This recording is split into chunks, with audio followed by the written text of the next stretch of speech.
Baik, bismillah. Wassalatu wassalamu ala sayyidina Rasulillah. Assalamualaikum warahmatullahi wabarakatuh. Alhamdulillah.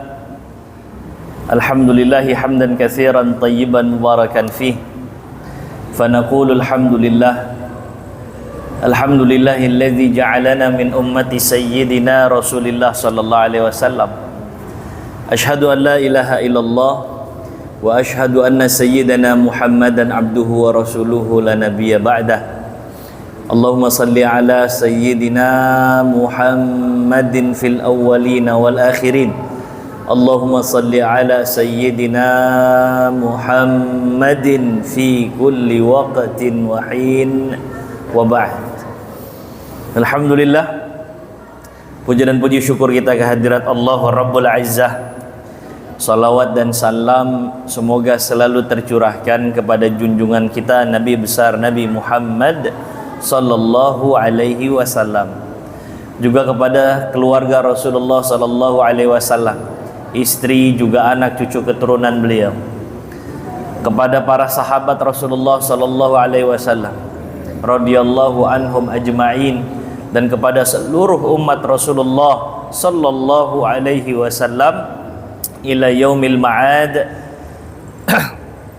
yang insyaallah kita semua termasuk di dalamnya, dan berharap kita semua kelak mendapatkan syafaat Rasulullah sallallahu alaihi wasallam. Amin ya rabbal alamin. Jemaah yang dimuliakan Allah Subhanahu wa taala, insyaallah hari ini kita akan kembali melanjutkan kajian kitab Fiqhus Sirah An-Nabawiyah li Syekh Muhammad Sa'id Ramadan Al-Buti rahimahullah rahmatal abrar, wasa'allahu darihahu wa nafa'anallahu bi'ulumihi fid darain. Amin amin ya rabbal alamin. Bapak Ibu jemaah yang dimuliakan Allah Subhanahu wa taala, di tahun kelima setelah hijrahnya Rasulullah sallallahu alaihi wasallam, diriwayatkan oleh Ibnu Ishaq, juga sebagian besar dari ulama sirah, bahwa di bulan Sya'ban berdasarkan dalil terjadi satu peperangan yang namanya perang Bani Mustalik. Ini sudah kita bahas sebagian kemarin. Perang Bani Mustalik. Bani Mustalik ini bagian dari suku Arab di luar dari Quraisy. Namun Bani Mustalik ini bersekutu sama orang-orang Quraisy, sama-sama mendiami sekitaran Mekah, tapi bukan bagian dari suku Quraisy. Ini pecahan dari suku Khuza'ah namanya. Rasulullah Shallallahu Alaihi Wasallam mendengar informasi bahwa pimpinan Bani Mustalik yang bernama Al-Haris bin Dirar merencanakan untuk menyerang kota Madinah, menyerang Rasulullah Shallallahu Alaihi Wasallam dan kaum muslimin. Sampai itu informasi kepada Rasulullah Shallallahu Alaihi Wasallam. Maka Rasulullah Shallallahu Alaihi Wasallam tentu saja cross check informasi itu. Maka dikirimlah seorang sahabat yang bernama Buraidah. Buraidah, tolong cek langsung ke tempatnya Al-Haris bin Dirar, pastikan adakah mereka merencanakan penyerangan kepada kita atau tidak. Berangkatlah Buraidah. Singkat cerita, Buraidah langsung temu wajah dengan Al-Haris bin Dirar. Beliau mendapatkan bahwa Al-Haris bin Dirar lagi ngumpulin kekuatan, ngajak orang-orang Arab, orang-orang kisaran daerah Makkah untuk bergabung menyerang Rasulullah dan kaum muslimin. Berarti valid infonya, ya. Bahkan dalam riwayat lain, Buraidah ini bisa menyusup, ikutan rapat untuk menyerang Rasulullah dan kaum muslimin. Kembalilah Buraidah ke Madinah, kasih info apa yang beliau langsung saksikan kepada Rasulullah Sallallahu Alaihi Wasallam. Ya Rasul, benar ya Rasul, Al-Haris bin Dirar sudah mengumpulkan kekuatan.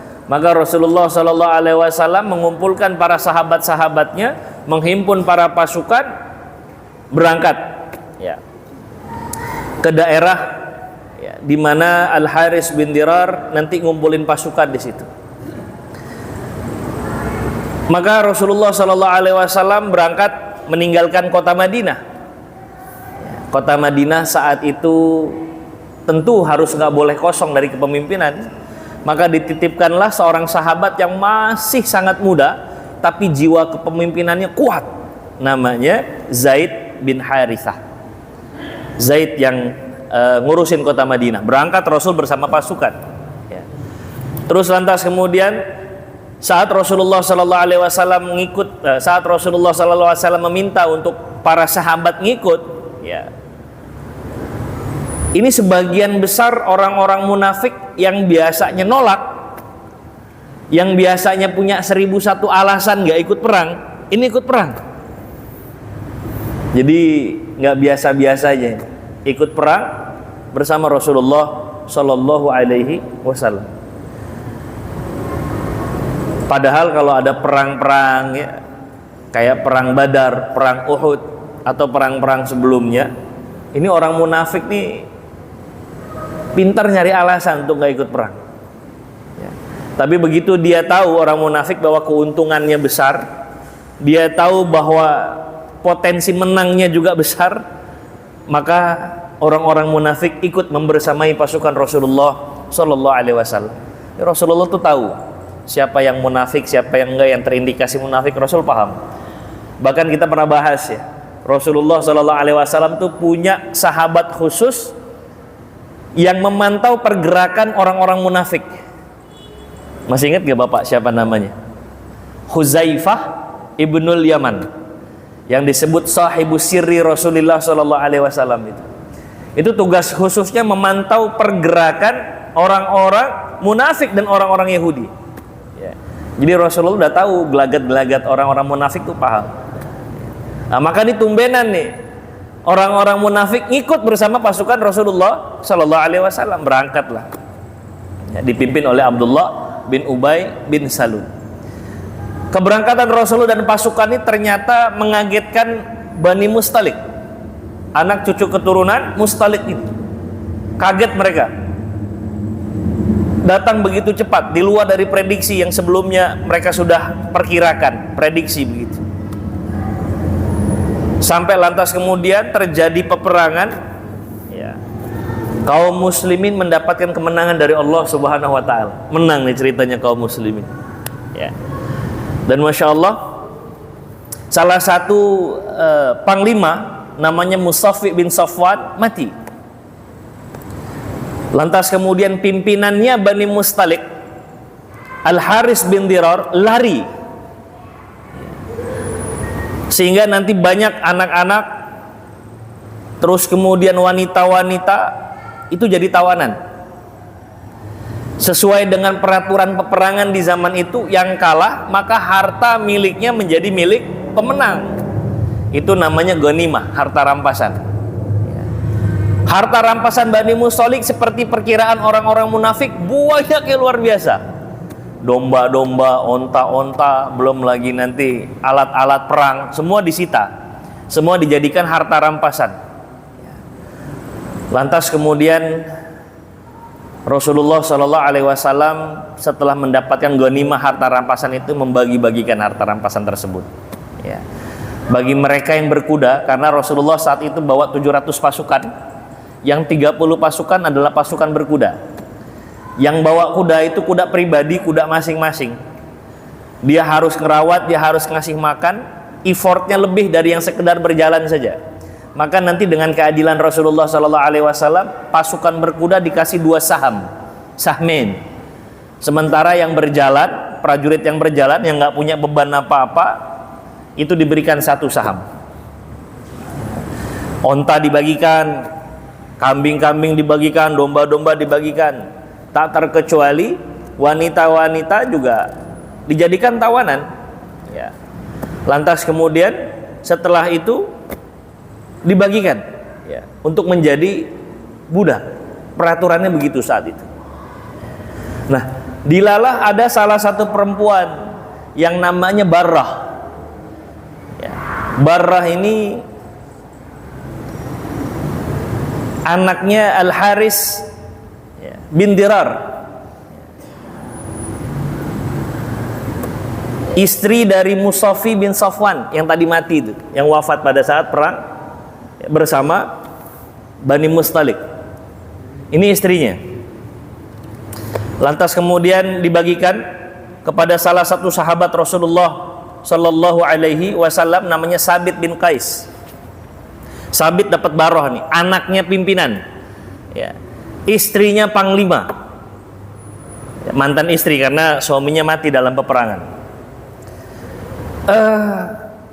Al-Barrah ini ngerasa sebelumnya adalah wanita dari pimpinan kabilah, wanita dari pimpinan Bani Mustalik. Maka ketika berubah statusnya jadi budak, jelas nggak nyaman untuk dirinya, ya. Dia juga paham bahwa ayahnya masih selamat, ya.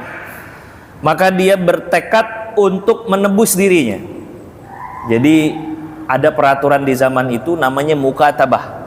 Mukatabah seorang budak yang menebus dirinya sendiri dengan bilangan uang, dengan bilangan harta. Saat itu Sabit bin Qais mempersilahkan Barrah kalau mau mukatabah, mau membebaskan diri, ahlan wa sahlan, silakan. Tapi bayar kurang lebih 40 uqiyah. Ya. 40 uqiyah itu mahal. Satu uqiyah itu kalau nggak salah 40 keping emas, ya. Jadi kebayang tuh yang harus dibayarkan berapa. Tapi karena Barrah anak seorang pemimpin Bani Mustalik, ya, yang biasanya hidup berkecukupan, meminta mukatabah itu, ya. Begitu diizinkan sama Sabit bin Qais yang berhak atas kepemilikan beliau, mikir nih, udah diizinin, dari mana saya dapat? Sementara ayah saya juga nggak tahu keberadaannya di mana. Ya. Al Haris bin Dirar, ayah saya nggak tahu udah di mana. Gimana saya mau ngelunasin diri saya gitu. Namun beliau adalah seorang putri panglima, beliau adalah seorang putri pemimpin, tentu teredukasi dengan baik. Ya. Beliau mendatangi Rasulullah Sallallahu Alaihi Wasallam. Setelah beberapa hari sebelumnya saat menjadi tawanan dan menjadi budak itu sering mendengar nama Rasulullah Sallallahu Alaihi Wasallam disebut, gitu.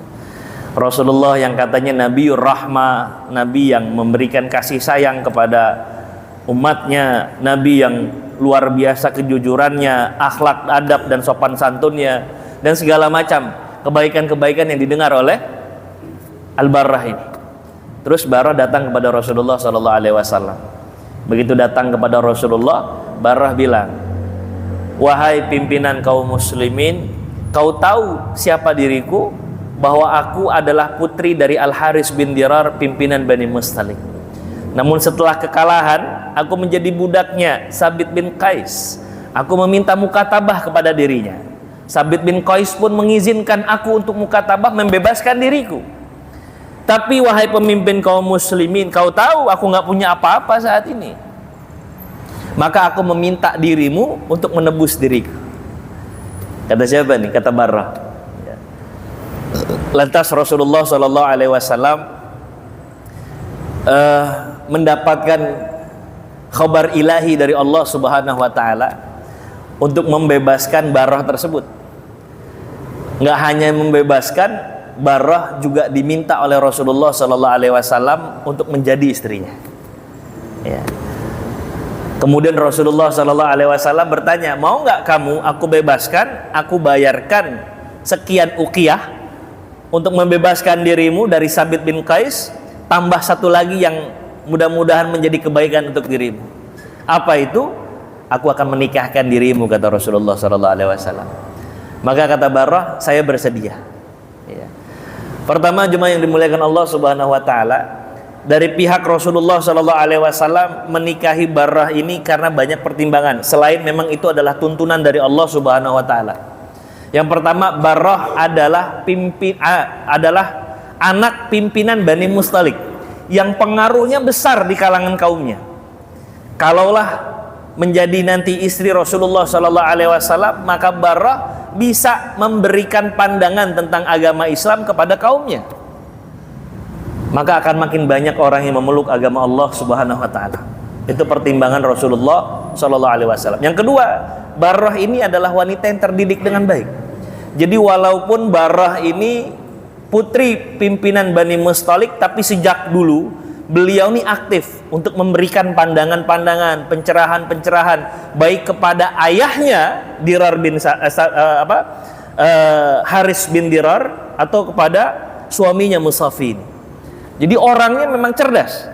Maka Rasulullah memilih beliau dengan tuntunan dari Allah Subhanahu wa taala untuk menikahi Barrah tadi.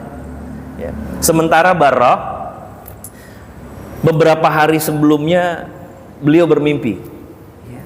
Mimpinya itu bulan jatuh, kemudian mendekat pada dirinya, bahkan berada di pangkuannya. Jadi mimpi itu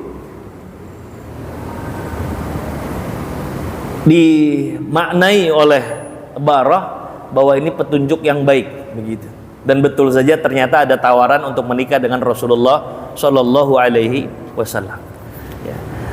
Ternyata prediksi Rasulullah Sallallahu Alaihi Wasallam tepat.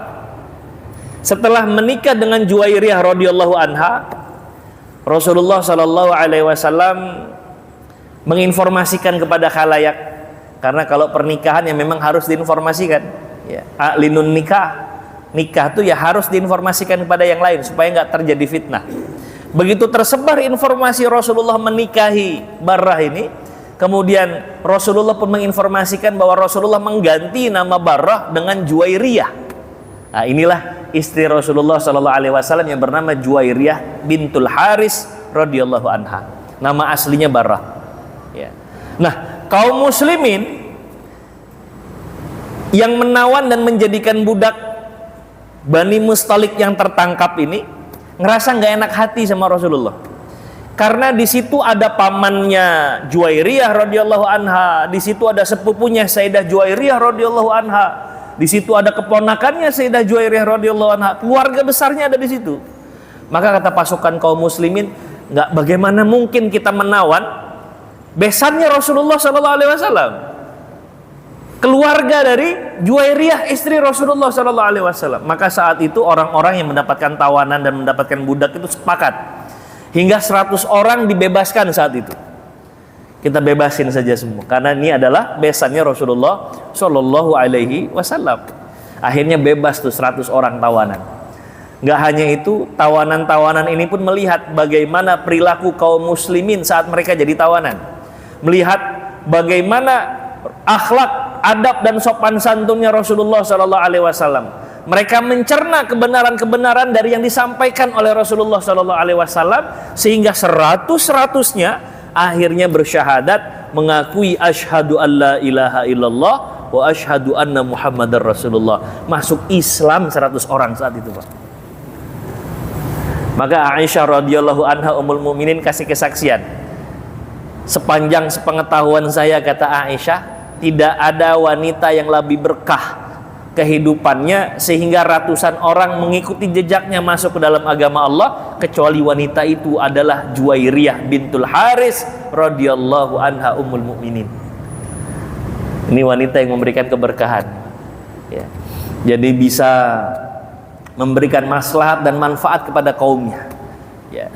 Kebetulan caranya adalah dengan beliau menerima pinangan Rasulullah Shallallahu Alaihi Wasallam. Khairun nas anfa'uhum linnas. Sebaik-baiknya manusia adalah ketika dia bisa bermanfaat untuk yang lainnya. Ini pelajaran buat kita, Pak. Kira-kira apa yang bisa membuat diri kita ini bermanfaat untuk orang lain? Apakah harta kita? Kalau memang itu menjadi wasilah manfaat untuk orang lain, manfaatkan, Pak. Ya. Apakah mungkin kedudukan dan jabatan kita? Kalau sekiranya kedudukan dan jabatan kita bisa manfaat untuk orang lain, optimalkan, Pak. Ya. Sama seperti Sayyidah Juwairiyah, ya. Akhirnya bisa memanfaatkan kedudukan yang diberikan oleh Allah kepada beliau sebagai istri dari Rasulullah Sallallahu Alaihi Wasallam. Maka khairun nas anfa'uhum linnas. Apalagi kalau kemudian kita mendengar hadis Rasulullah Sallallahu Alaihi Wasallam bahwa siapa yang menjadi wasilah hidayah untuk saudaranya, maka berhak baginya humrun na'am. Ya, itu unta merah terbaik. Jadi mendapatkan pahala ganjaran yang lebih baik daripada unta merah itu. Unta merah di zaman itu adalah grade terbaik dari kendaraan yang digunakan oleh orang-orang di zaman itu. Jadi ini wasilah kebaikan. Ya, apa yang bisa kita manfaatkan untuk bermanfaat bagi orang lain, ayo manfaatkan. Ya, baik harta, jabatan, kedudukan atau yang selainnya. Baik, cuma yang dimuliakan Allah Subhanahu wa taala, beberapa saat, beberapa hari, beberapa waktu setelah Rasulullah SAW menikah dengan Sayyidah Juwairiyah, tidak lagi Barrah namanya, berubah jadi Juwairiyah radhiyallahu anha. Ayahnya Juwairiyah datang untuk nebus Juwairiyah radhiyallahu anha, pimpinan Bani Mustalik, Al-Haris bin Dirar. Dia datang kepada Rasulullah SAW. Dia bawa 100 ekor unta sebagai tebusan atas anaknya ini. Begitu kemudian sudah mendekat dari posisi Rasulullah SAW, Al-Haris bin Dirar ngelihat ada 2 onta nih yang beda dari yang lainnya nih. Ini onta kayaknya cakep betul. Maka dia pisahkan 2 ekor onta terbaik, nggak jadi diserahin buat Rasulullah SAW. Dia ikat di sebuah tempat, dia bawa sisanya yang 98 untuk menebus Juwairiyah radhiyallahu anha dari Rasulullah SAW. Jadi yang 2 disimpan sama dia. Ntar kalau udah ngelepas Juwairiyah, yang 2 ini akan diambil lagi, unta terbaik. Ya, untuk kembali ke tempatnya lagi atau mungkin untuk meneruskan perjalanan bersama Juwairiyah. Jadi 2 onta terbaik ini disisihin. Begitu datang ke hadapan Muhammad SAW, Rasulullah SAW, dia berkata akan maksud dan niatnya. Wahai pimpinan kaum muslimin, saya datang untuk nebus anak saya yang tertawan, namanya Barrah. Dia belum tahu nih bahwa Barrah atau Sayyidah Juwairiyah udah nikah sama Rasulullah SAW. Terus kata Rasulullah, apa yang kau jadikan tebusan untuk membayar istri anakmu yang menjadi tawanan kami? Ini saya bawa onta-onta terbaik. Kata siapa nih? Kata Al-Haris. Terus Rasulullah SAW bilang, yang 2 onta kenapa nggak ikut dibawa? Kata Rasul. Yang 2 kenapa nggak ikut dibawa nih? Kaget itu Al-Haris bin Dirar. Kaifa ta'lam wa kaifa ta'rif ya Muhammad? Gimana engkau bisa tahu ya Muhammad bahwa aku meninggalkan 2 ekor unta selain 98 yang aku bawa ini? Rasulullah bilang, ini khabar ilahi dari Allah Subhanahu wa taala. Maka karena melihat apa yang dimiliki dari keluasan ilmu Rasulullah SAW, yang itu adalah kasyaf dari Allah Subhanahu wa taala untuk Rasulullah, maka saat itu Al-Haris bin Dirar akhirnya mengucap syahadat di hadapan Rasulullah sallallahu alaihi wasallam. Ya, masuklah ke dalam agama Allah Subhanahu wa taala. Ya. Jadi ini kisah tentang Ummul Mukminin Juwairiyah bintul Haris radhiyallahu anha. Sayyidah Juwairiyah ini nggak salah pilih Rasulullah, karena memang itu adalah arahan dan tuntunan dari Allah Subhanahu wa taala. Istri-istri Rasulullah adalah wanita-wanita spesial, wanita-wanita istimewa yang mewakili seluruh wanita yang ada di muka bumi ini, termasuk Sayyidah Juwairiyah radhiyallahu anha. Istri Rasulullah ini ahli puasa, Pak, ahli saum. Sayyidah Juwairiyah bahkan pernah satu waktu beliau puasa, nggak disebutkan apa latar belakangnya, apa mungkin setelah selesai haid, tapi yang jelas hari Jumat beliau memutuskan untuk berpuasa. Ya. Atau mungkin di rumahnya beliau saat itu nggak ada sesuatu yang bisa dimasak, karena memang kebiasaan Rasulullah dan istri Rasulullah SAW, kalau hari itu nggak ada yang bisa dimakan, mereka memilih untuk berpuasa. Ini kehidupan seorang pimpinan kaum muslimin, rajanya kaum muslimin, presidennya kaum muslimin, bisa berhari-hari tidak makan enak di rumahnya. Bahkan ada dalam salah satu riwayat Ummul Mukminin Aisyah radhiyallahu anha, pernah loh rumah kami itu 3 bulan berturut-turut nggak ada asap yang mengepul. Jadi nggak pernah masak, Pak. Kalau nggak pernah masak, makannya apa? Ya paling makanan kesukaan Rasulullah saat lagi seret itu, roti campur sama cuka, khal.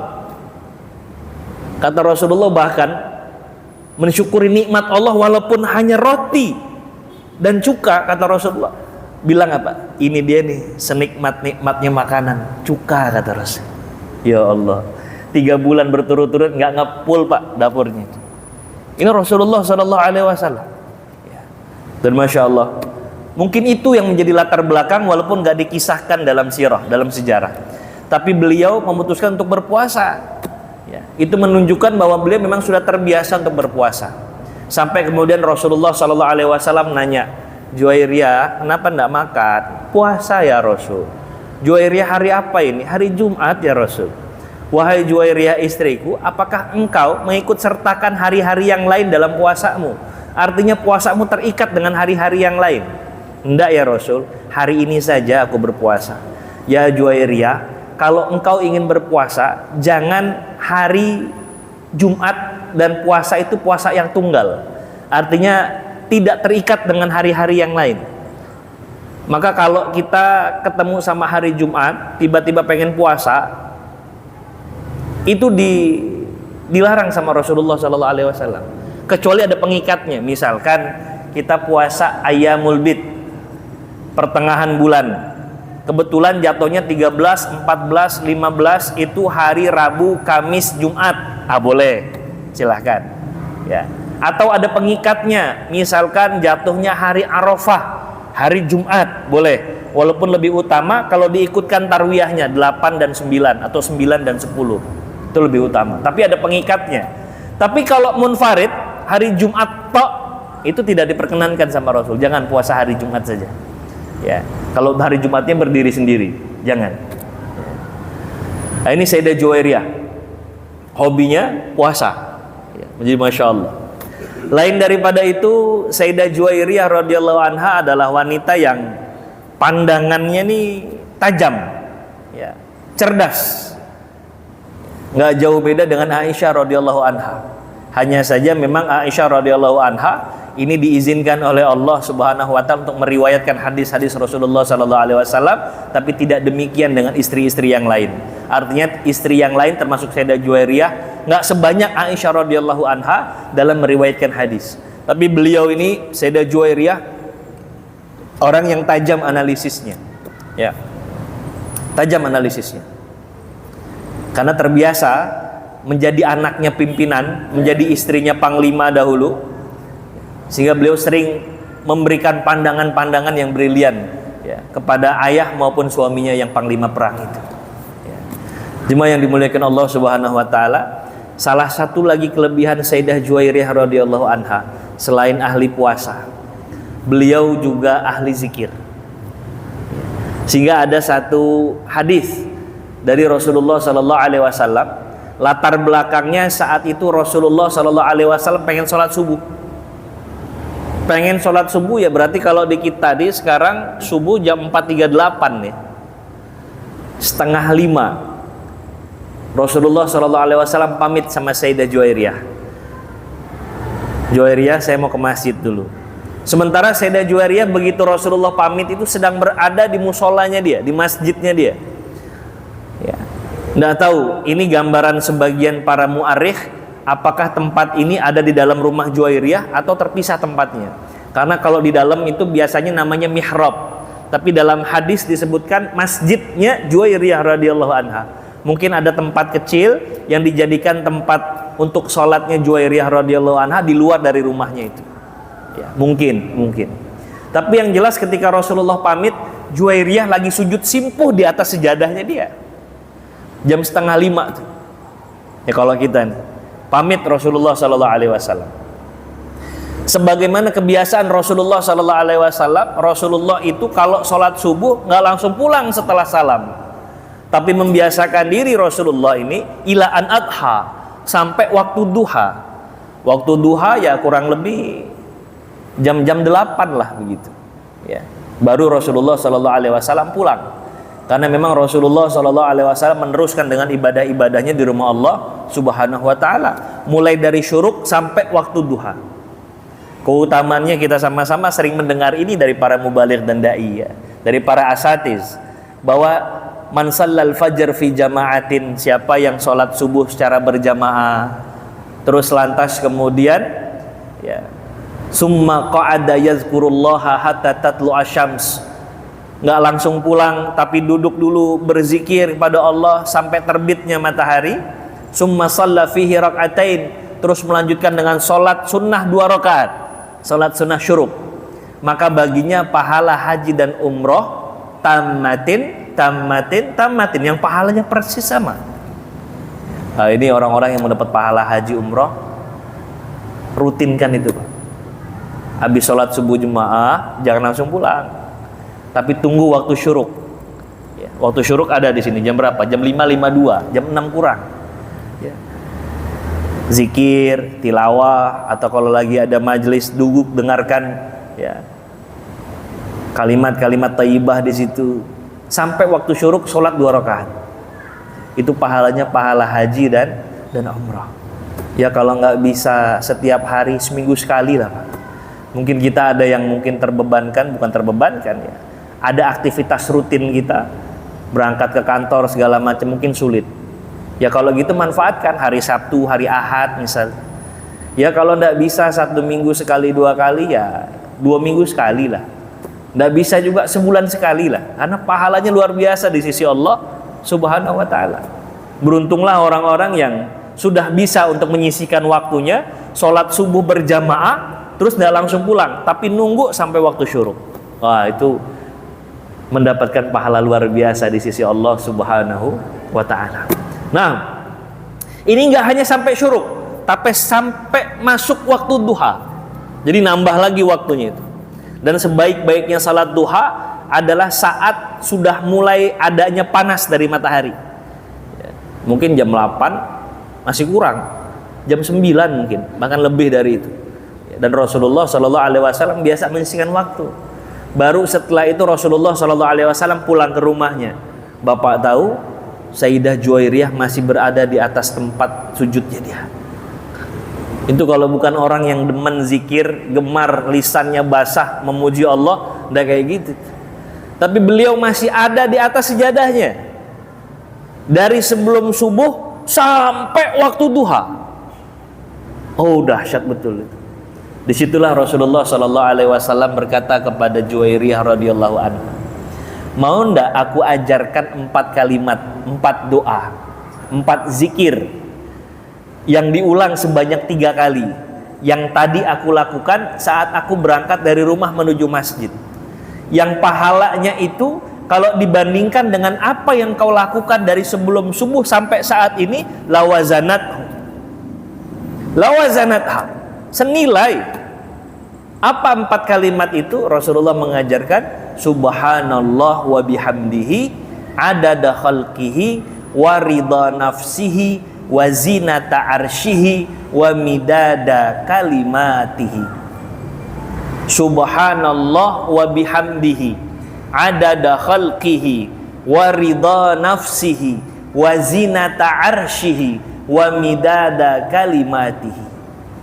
Diulang 3 kali itu Pak. Subhanallah wa bihamdihi adada khalqihi wa ridha nafsihi wa zinata arshihi wa midada kalimatihi. Senilai dengan zikirnya Sayyidah Juwairiyah radhiyallahu anha, ummul mukminin, dari sebelum subuh sampai waktu duha itu. Ini amalan-amalan sederhana tapi pahala luar biasa. Rugi kalau kita nggak manfaatkan itu.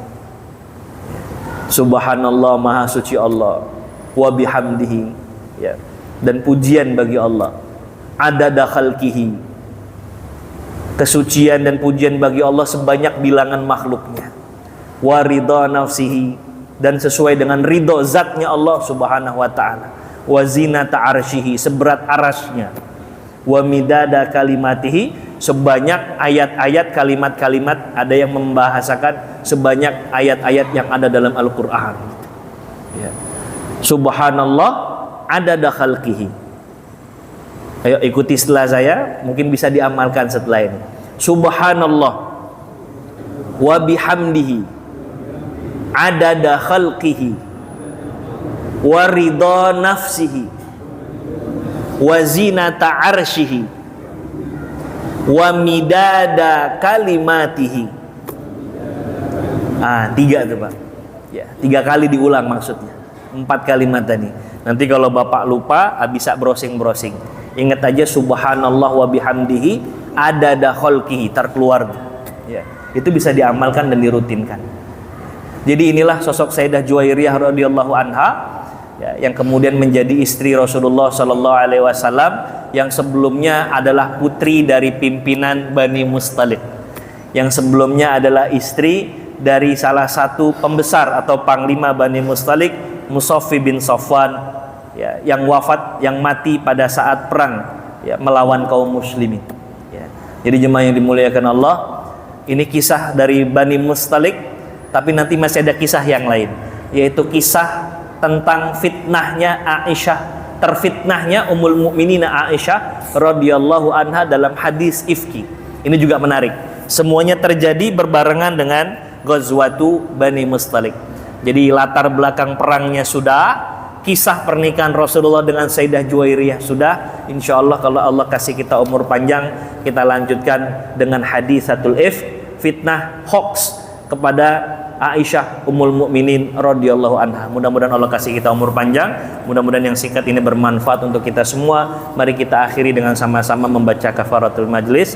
Subhanakallahumma wa bihamdika asyhadu an la ilaha illa anta astaghfiruka wa atubu ilaik. Terima kasih banyak. Allahu waliyut taufiq wallahu khairul musta'an. Wassalamualaikum warahmatullahi wabarakatuh.